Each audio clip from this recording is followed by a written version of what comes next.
திருவண்ணாமலை தேரடி வீதியில் பல்வேறு மண்டை ஓடுகளுடன் நின்றிருந்த அகோரியின் காரால் பக்தர்கள் பதறியடித்து ஓடினர். விசாரணைக்கு காவல் நிலையம் அழைத்துச் செல்ல முடிவெடுத்த போலீசாருக்கு அச்சத்தை காட்டிய அகோரியை என்ன செய்தார்கள்?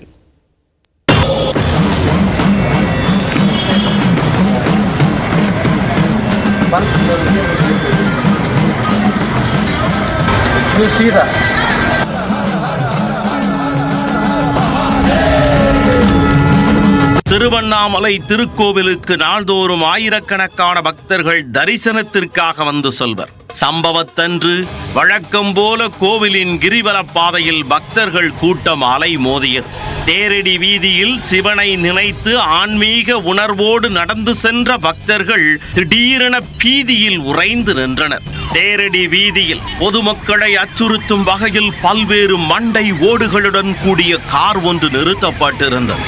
நம்பர் பிளேட்டிற்கு பதிலாக அகோரி நாகசாதி என்று எழுதப்பட்டிருந்தது. இதனை கண்டு அச்சமடைந்த பொதுமக்கள் காவல்துறையினருக்கு தகவல் அளித்தனர். உடனே அங்கு சென்ற போலீசார் மண்டை ஓடுகளுடன் ஆங்காங்கே டேஞ்சர் என்று ஸ்டிக்கர் ஒட்டியிருந்த காரை கண்டு ஒரு நிமிடம் மெர்சலாகினர். காரில் இருந்த செல்போன் எண்ணை தொடர்பு கொண்டனர். இதைத் தொடர்ந்து 1 மணி நேரம் கழித்து நெற்றி நிறைய விபூதி, கழுத்து நிறைய ருத்ராட்ச கொட்டையுடன் அகோரி போன்று தோற்றமளித்த ஒருவர் காரின் உரிமையாளர் என கூறிக்கொண்டு அங்கு வந்தார். பார்த்ததும் ஒரு அகோரியை போன்றிருந்தது. அனைவரையும் அதிர்ச்சியிலும் அச்சத்திலும் ஆழ்த்தியது. இதைத் தொடர்ந்து விசாரணைக்காக அவரை காவல் நிலையத்திற்கு அழைத்த பொழுது, என் பெயர் கடவுள், நானே சிவன், பிரம்மா, விஷ்ணு என கூறிக்கொண்டு உடலில் உள்ள ஆடைகளை அவிழ்த்துக் கொண்டே காவல் நிலையத்திற்குள் வந்தார். இதனால் அதிர்ச்சி அடைந்த போலீசார் நான் கடவுள் ஆரியாவை அச்சத்தோடு விசாரிப்பது போல காருக்குள்ளேயே வைத்து விசாரித்தனர்.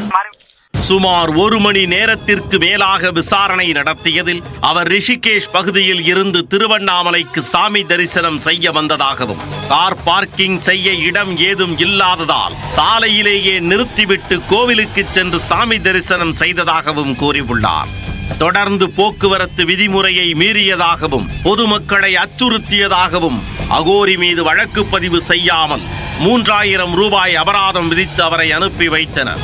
ரிஷிகேஷில் இருந்து வந்த அகோரி திருவண்ணாமலையில் சாமி தரிசனம் முடித்துவிட்டு தற்பொழுது காளகஸ்தி சென்றுள்ளதாக கூறப்படுகிறது. அகோரி போன்ற தோற்றத்தில் போக்குவரத்து அதிகம் நிறைந்த பகுதியில் காரில் பல்வேறு மண்டை ஓடுகளையும் புகைப்படங்களையும் வைத்திருந்த நிகழ்வு திருவண்ணாமலையில் பெரும் பரபரப்பை ஏற்படுத்தியது.